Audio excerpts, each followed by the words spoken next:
Vou fazer a prece, só para a gente dar uma vibrada então e todo mundo conectar na mesma potência aqui. E, e aí a gente já começa a falar, tá? Então vamos lá. Vamos agradecer a Deus e a espiritualidade amiga por todas as bênçãos que nós recebemos neste momento, por todo o amparo, por todo o carinho, por todo o amor.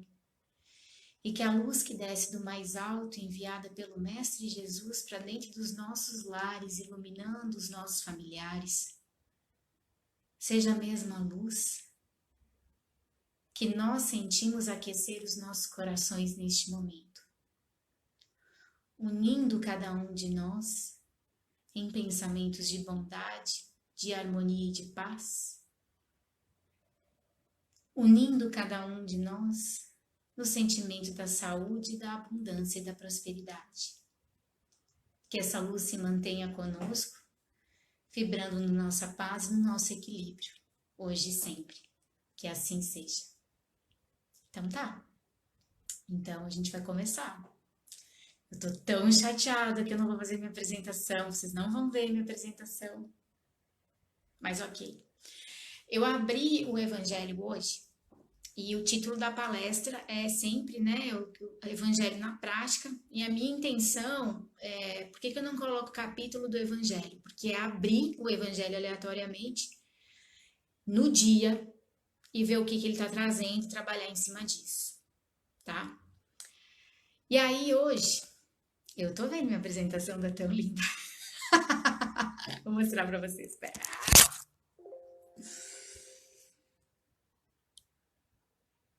Olha,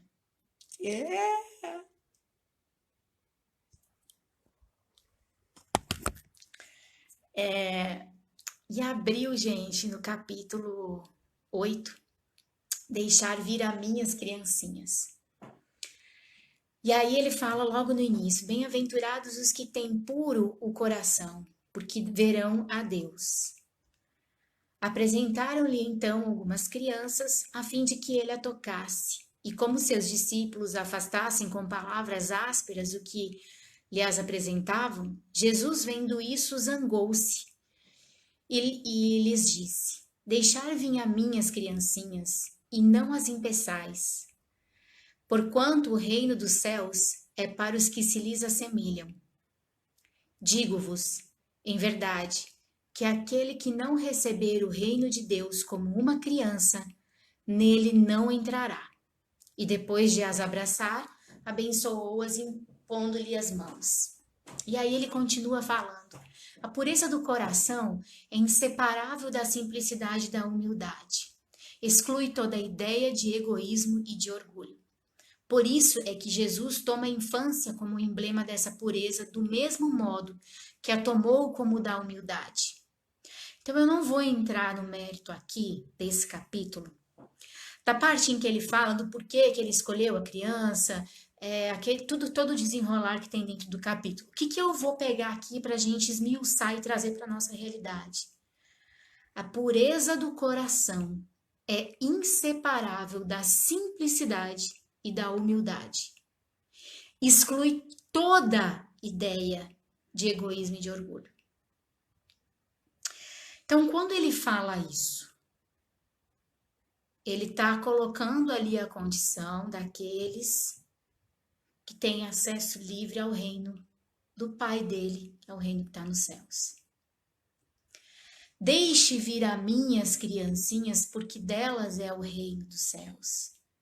Todo aquele que quiser entrar na casa do meu Pai precisa se assemelhar a essas crianças.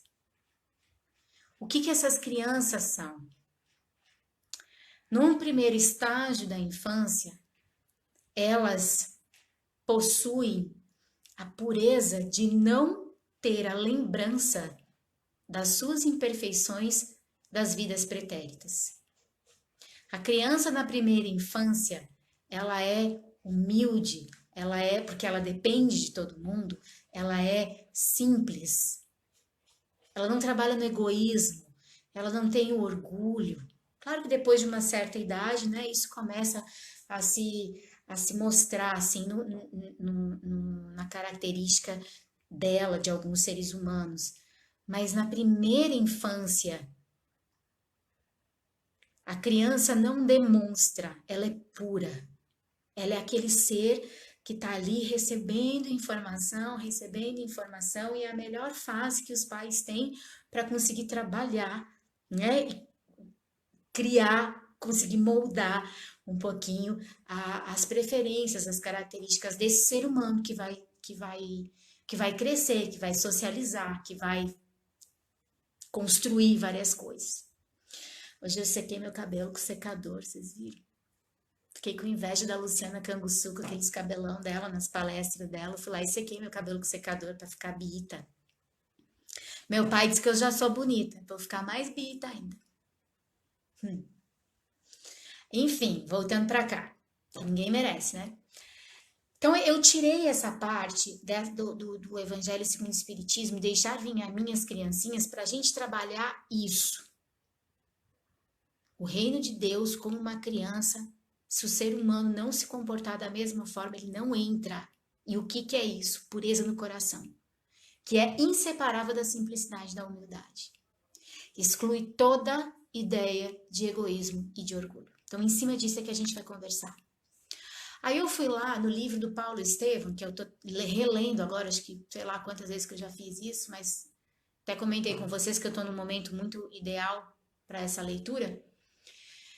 Porque me chamou a atenção uma parte do capítulo também, do capítulo 7, em que tem um diálogo entre um rabino, que é o rabino principal que tem na cidade e tudo mais, e um mendigo que está no caminho, que é a igreja, né,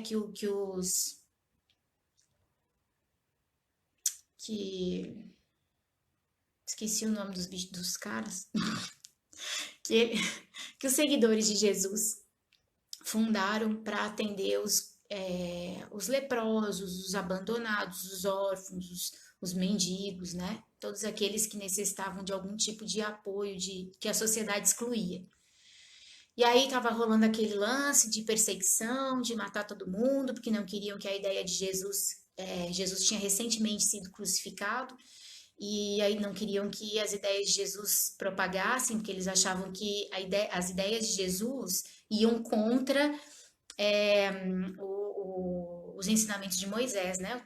E não é a continuação. Mas enfim, essa parte do livro, que é esse diálogo entre esse rabino, que é um bambambam da cidade, que foi lá para conhecer a Igreja do Caminho, onde tem essas pessoas abandonadas, e aí ele encontra um homem que já foi riquíssimo, conhecido dele, da alta sociedade, que pegou lepra, e a família tirou todos os bens dele, jogou ele num vale lá dos sofredores, e aí esse pessoal do caminho encontrou ele abandonado, vagando pelas estradas, pelas ruas, e levou ele para ser cuidado lá, nesse lugar, nessa igreja do caminho. E aí o diálogo ele corre mais ou menos assim, só para vocês entenderem por que eu peguei esse diálogo.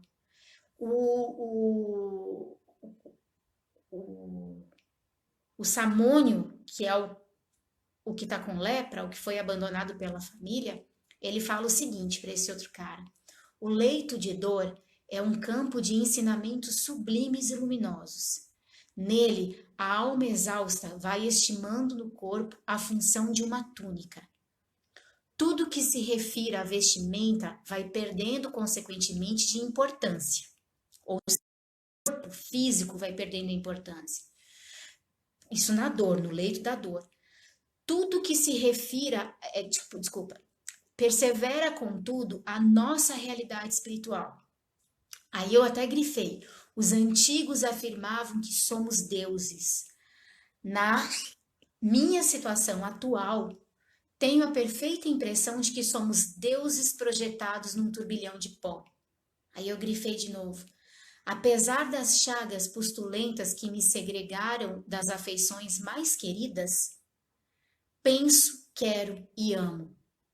Apesar das feridas que ele tinha espalhado pelo corpo, da doença que estava tomando conta do corpo dele e que fez com que a família o abandonasse, ele fala: eu penso, eu quero e eu amo. eu ainda estou aqui, embora o meu corpo esteja se esvaindo. Na câmara escura do sofrimento, encontrei o Senhor Jesus para compreendê-lo melhor. Hoje creio que seu poder dominará as nações, porque é a força do amor triunfando na própria morte. Aí, esse rabino, que escuta tudo com a maior atenção, mas não pode se manifestar, porque se manifestar seria ir contra aos idealismos deles, fala assim: reconheço que falas com muita sabedoria. Se é incontestável que estou numa idade em que não seria útil alterar os princípios, não posso manifestar-me contrário às tuas suposições, pois estou bem de saúde. Gozo o carinho dos meus e tenho a vida tranquila. Minha faculdade de julgar, portanto, tem de operar no outro rumo. Ou seja, ele entende o que o amigo está falando, mas ele fala: eu não posso julgar o que você está dizendo, porque eu não estou na mesma condição que você, então eu não estou conseguindo sentir o que você está dizendo. Sim, é justo, retrucou Samônio inspirado. Por enquanto, não estais precisando de um salvador. Eis porque o Cristo afirmava que viera para os doentes e para os aflitos. Então, quando ele fala aqui que ele vem para os doentes e os aflitos, Jesus, e quando você busca essa ideia de que a pureza de coração exclui toda a ideia de egoísmo e de orgulho, a gente começa a entender o que ele estava querendo dizer com essa parábola do deixar a vir a minhas criancinhas. Esses seres que na primeira idade, na primeira infância, não têm nem um tipo de maldade no coração, né? Estão ainda puras, ainda não trazem a lembrança do que foram e ainda não se contaminaram com o que está por vir. Porque elas excluem o egoísmo, excluem o orgulho da existência delas, do ser delas. E aí vem esse senhor dizer que ele só conseguiu começar a compreender as palavras de Jesus quando ele estava num leito sendo atendido por pessoas que ele não conhecia, porque a família tinha abandonado, ou seja, ele estava completamente entregue à pobreza e à doença. Ou seja, o orgulho e o egoísmo desse homem não existia. Ele não tinha como ter nenhum desses tipos de sentimento ou de estado emocional dentro dele, porque a vida já tinha tirado dele todas as situações para que ele caísse de joelho ali e entendesse de fato os ensinamentos do mestre. Então ele fala: agora eu consigo entender porque o Cristo afirmava que ele veio para os doentes e para os aflitos. Ele veio para aqueles que não têm mais a condição nem do orgulho nem do egoísmo. Somente esses vão conseguir ter essa conexão direta com o ensinamento, se abrir para isso e falar assim: poxa,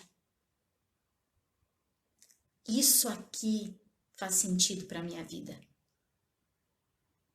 Até então, inclusive o rabino, que era um cara da lei de Moisés, ou seja, um cristão, um religioso, vira e fala: eu não consigo julgar da forma como você está falando, porque eu não tenho essa condição que você tem nesse momento.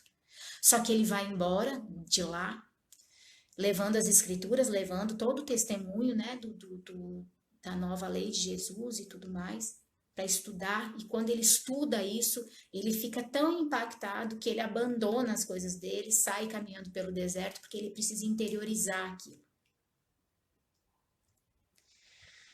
Aí, eu venho com algumas perguntas para a nossa reflexão, para ajudar um pouquinho o nosso pensamento em relação a isso. E a primeira pergunta é: Jesus fala de um coração puro, que é isento de maldade, de egoísmo e de orgulho. E eu pergunto: meu coração é puro? Seu coração, ele é puro? Você tem condição hoje de dizer assim: o seu coração é puro? Não estou pedindo se você é mau. Lembra qual é a definição para Jesus de coração puro. O seu coração é puro?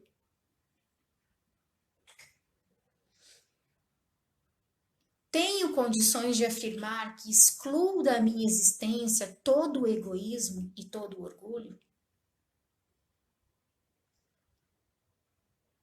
E se não for, o que fazer?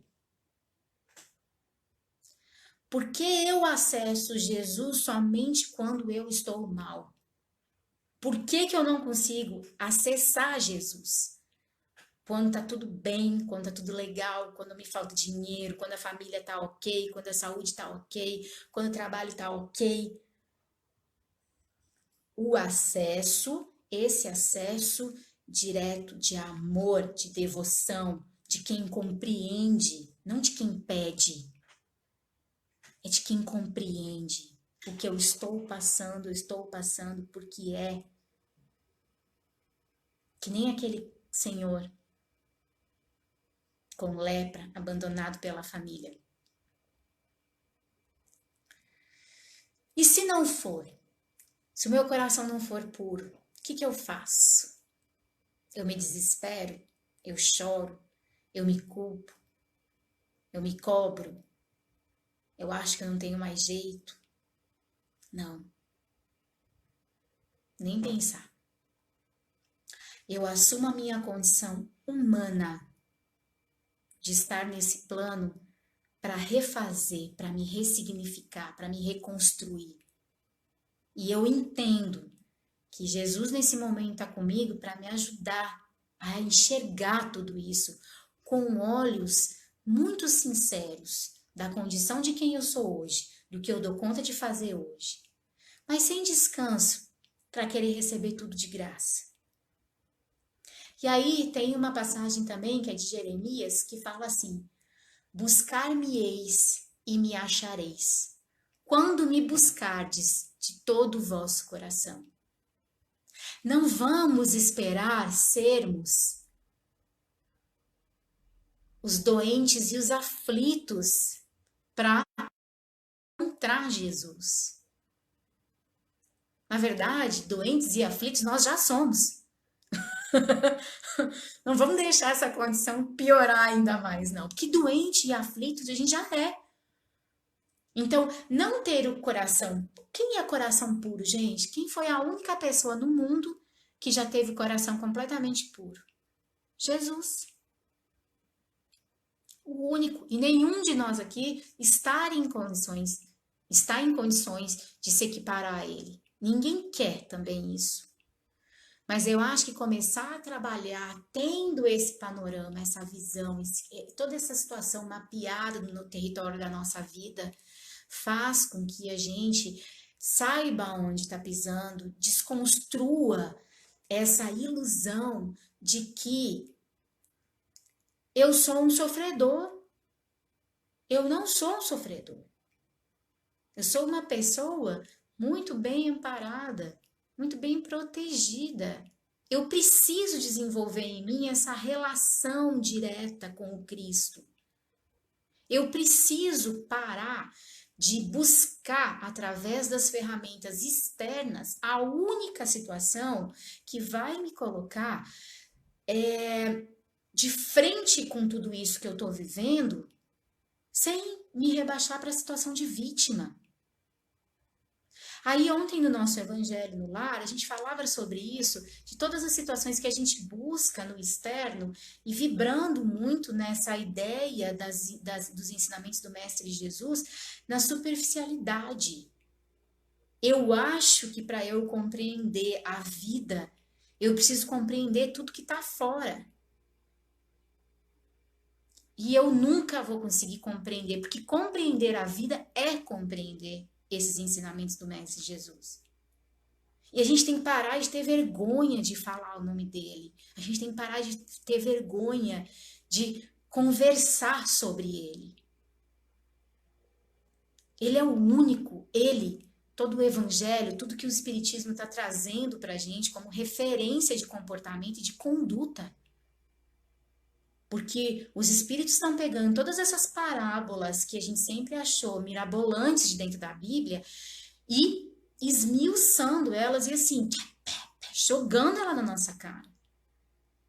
E agora mais do que nunca. Porque esses corações aflitos, esses corações doentes, estão confinados dentro de casa e precisando conviver sozinhos consigo mesmo.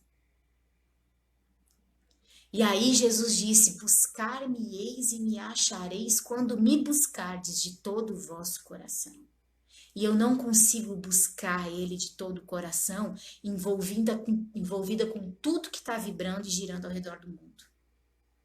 E eu faço o quê? Saio querendo abraçar todas as situações e quero me encher de gente ao meu redor, quero encher de comunicação ao meu redor, de conteúdo, de informação, porque estando assim, eu fujo do que é principal.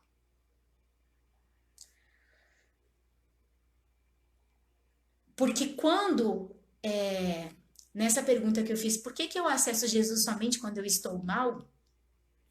Porque quando eu tô bem, eu não quero olhar para isso. Eu tô bem, para que eu vou fazer isso? Agora, quando eu tô mal, eu vou lá e, não, eu preciso resolver. Isso é uma coisa que eu preciso resolver. Eu preciso, por vez por todas, entender o que está acontecendo aqui. E aí, por mais que doa, eu me abro. Eu vou buscar terapeuta, eu vou buscar ajuda, eu vou escarafunchar dentro de mim para entender o que está acontecendo. Isso tudo dói, incomoda, não é fácil de fazer. Descobrir em nós a nossa parcela de orgulho, de egoísmo, de maldade, dói. Por isso que quando eu tô bem, eu não acesso. Agora, quando eu tô lá, sofrendo, eu vou atrás. Já tô sofrendo mesmo, não custa mais nada. E aí tem um outro livro, gente, que eu vou... eu fazia muito tempo que eu não pegava esse livro. É O Homem e Suas Buscas, de Samuel Burlamark. Ele vou mostrar aqui para vocês. Se alguém tiver... Olha só. Esse livro aqui Samuel Burlamark, o médium é Lindomar Coutinho, que é do Porto da Esperança, lá de Ilhéus, que é o centro espírita que eu fazia parte lá, que eu frequentava quando eu morava na Bahia. E esse O Homem em Suas Buscas, esse livro ele é muito interessante. Samuel tem uma fala um pouco mais rebuscada, então ele é uma leitura que exige uma concentração maior. Mas ele escreveu esse livro falando sobre a necessidade da gente tomar consciência das nossas faltas, das nossas carências e tudo mais. Então ele desenvolve um estudo em cima das perguntas. Quais são as perguntas que eu preciso aprender a fazer para conseguir entender algumas questões dentro de mim? Então ele fala, ó, vou ler umas partezinhas que eu separei aqui para conversar com vocês, que tem a ver com esse nosso assunto. Ele inicia já com dois pensamentos. Um que é de Jesus, que fala o seguinte: conhecereis a verdade, e a verdade vos fará livres. Isso foi Jesus. E Sócrates dizia: conhece-te a ti mesmo, e a verdade conhecerás. Então, Sócrates dizia: conhece-te a ti mesmo, e a verdade te libertarás. E Jesus dizia: conhecereis a verdade, e a verdade... Desculpa, Sócrates dizia, conhece-te a ti mesmo e a verdade conhecerás. Então, se eu entrar em contato comigo, eu conheço a verdade. A verdade sobre mim, a verdade de quem eu sou, a verdade de tudo aquilo que eu busco como explicação do mundo, da minha existência e tudo mais. E Jesus dizia, conheces a verdade, e essa verdade vai te libertar. Então, olha como os dois pensamentos casam. E aí, Samuel fala o seguinte: na dúvida sobre o fazer ou não fazer algo, sugerimos indagar para que a resposta sirva de indicador para a decisão.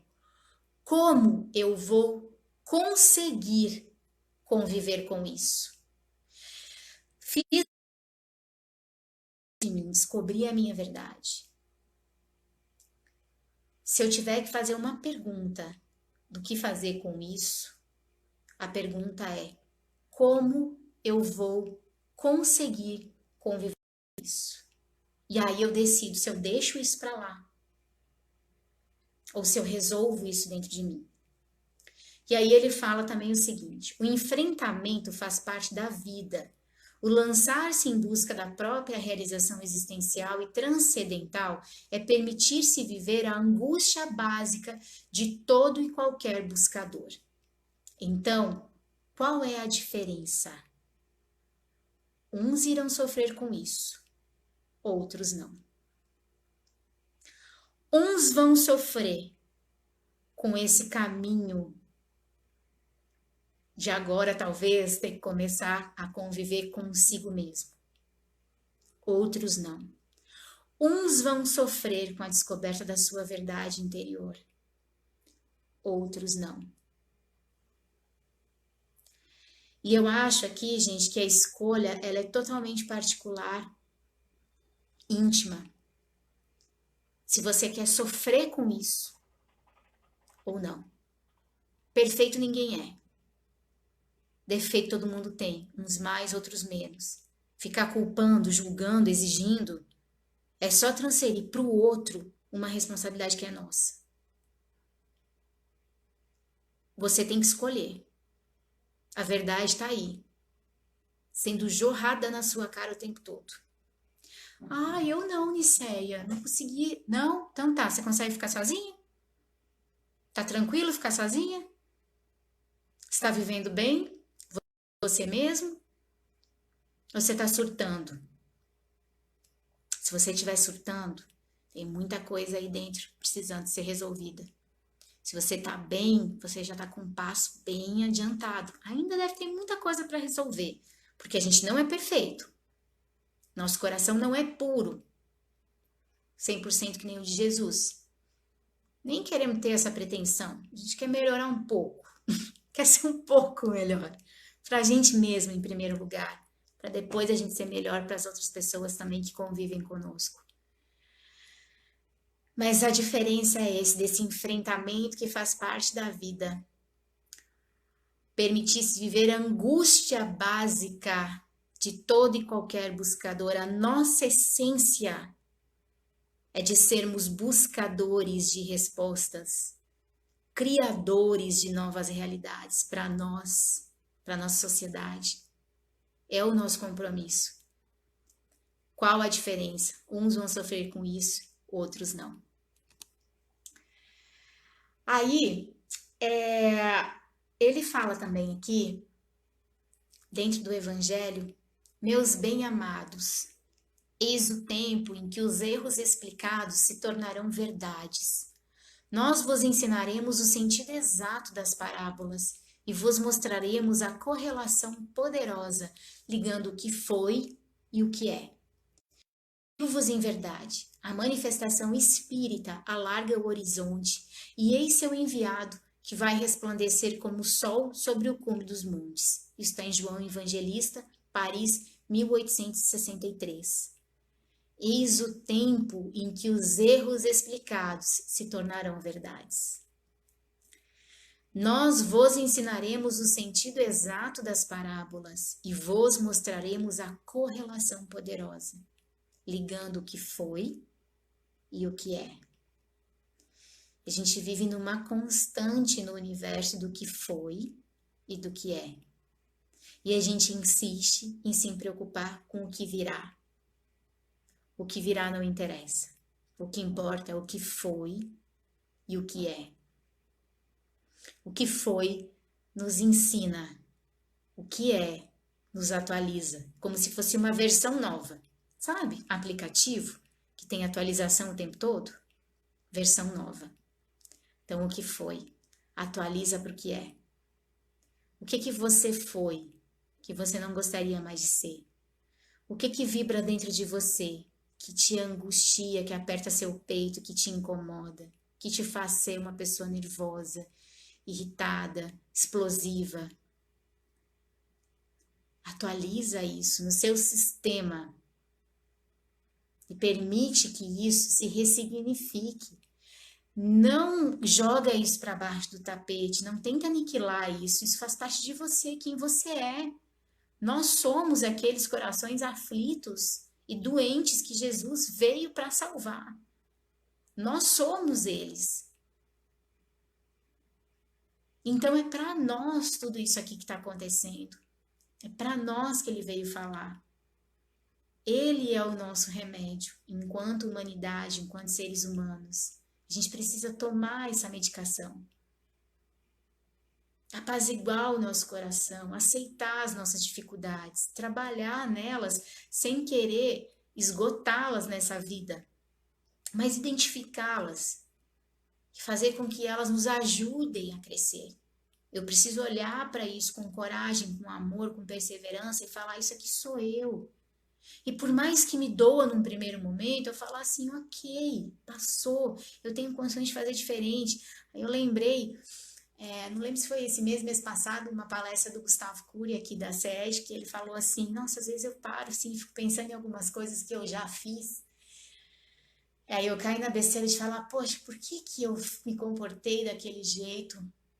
E aí depois ele joga e fala: não, ok, é o que eu dava conta de fazer naquela hora.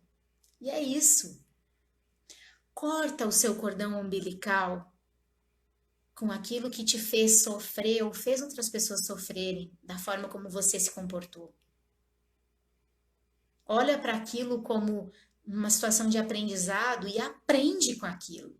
E o que é aprender com essas situações ruins ou incômodas que passaram na nossa existência? É você entender que você não é aquilo. Você foi aquilo, você fez aquilo. E dá uma nova chance para a existência. Dá uma nova chance para as coisas vibrarem ao seu redor. De uma forma positiva, de uma forma fluida, de uma forma bonita. Volta a ser ingênua.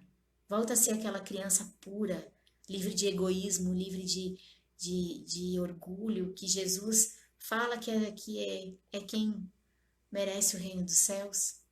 Abre seu coração. Não é fácil. E não é sempre que a gente consegue.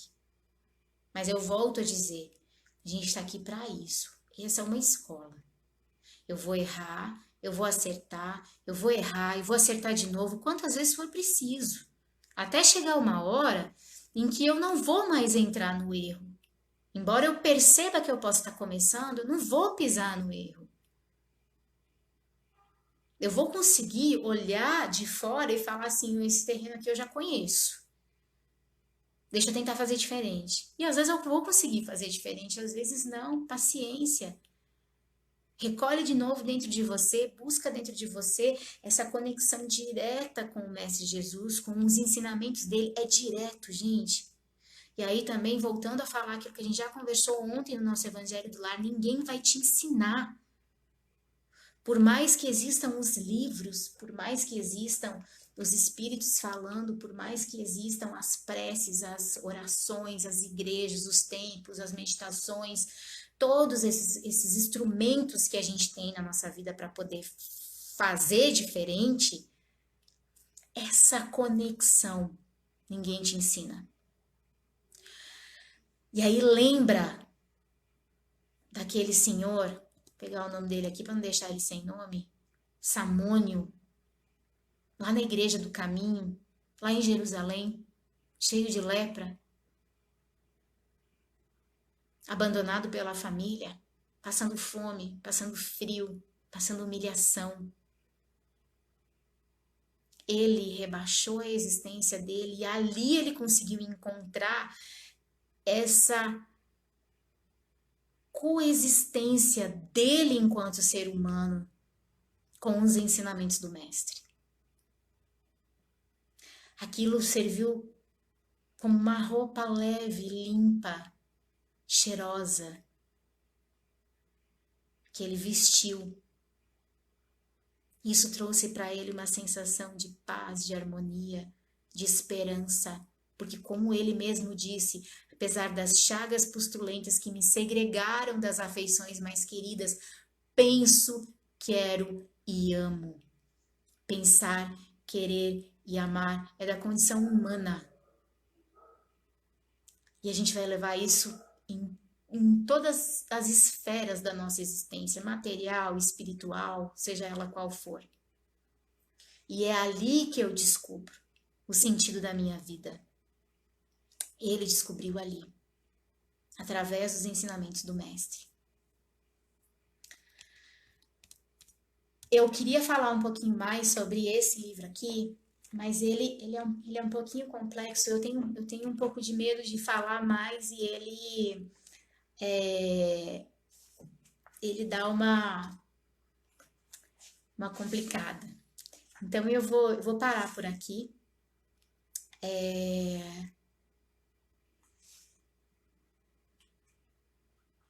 E aí depois, se alguém quiser saber um pouco mais sobre esse livro, eu posso mandar o nome, posso mandar o autor, a editora, para vocês procurarem, mas ele é muito interessante.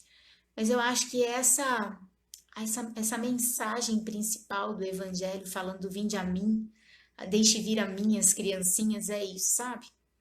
E essa parte que eu queria tirar mais como ensinamento principal, o que ele fala sobre a pureza do coração. Que a pureza do coração ela é inseparável da simplicidade da humildade. Então a gente não vai conseguir chegar no estágio de plenitude no nosso coração. Mas a gente está começando a abrir a brecha dessas coisas que são tão bonitas e positivas e que vão mostrando para a gente que a gente pode sim se comportar de uma forma diferente. Basta a gente ter vontade de ser diferente, né? E a vontade é uma coisa que ninguém tira da gente. A doença não tira, a pobreza não tira, nenhum tipo de debilidade física tira isso da gente. Ou seja lá que tipo for. Então, ela é da nossa condição. Ok? Obrigada a todos vocês pela paciência, pelo carinho. Não consegui apresentar a minha apresentação, mas tá ok. Segui ela por aqui, que foi lindo do mesmo jeito. E tem uma situação que a gente está criando agora aqui no Facebook da SED também, que eu queria só conversar com vocês. Todas às 9 horas da manhã, a gente vai fazer uma prece online, para a gente poder vibrar junto na egrégora da Casa de Hermance, junto com a espiritualidade amiga que nos acompanha, expandir esse sentimento de paz, de amor, de equilíbrio e de saúde para o universo. Então, vai ser uma prece rápida, mas todos os dias, às 9 horas da manhã, quem quiser, quem se sentir necessitado, ou então que quiser só compartilhar dessa energia junto com a gente, entra lá e acompanha que vai ser muito legal, tá? Todos os dias, às 9 horas da manhã. Então, vamos fazer a nossa prece, rogando a Mestre Jesus, a espiritualidade amiga, os protetores da Casa de Hermance do Fogo, para que nos iluminem cada vez mais, para que enchem os nossos corações de paz, de esperança e de energias repletas de luz e de amor, para que possamos ser os continuadores desses ensinamentos do Mestre em todos os momentos, em todas as instâncias, podendo participar de todos esses ensinamentos também dentro de nós, construindo uma realidade diferente para cada um, no seu íntimo, na sua singularidade, aprendendo a compartilhar, mas entendendo também a nossa parte que cabe nesse desenvolvimento individual. A luz de Deus está sempre presente, a mão do Mestre Jesus sempre estendida em nossa direção, nos oferecendo ajuda e apoio, que possamos tocá-la e nos entregarmos nos braços dele, sentindo o aconchego de um coração que nos ama e que nos impulsiona a sermos sempre melhores. Que assim seja. Um beijo, gente. Obrigada a vocês, viu? Fiquem com Deus. Até mais.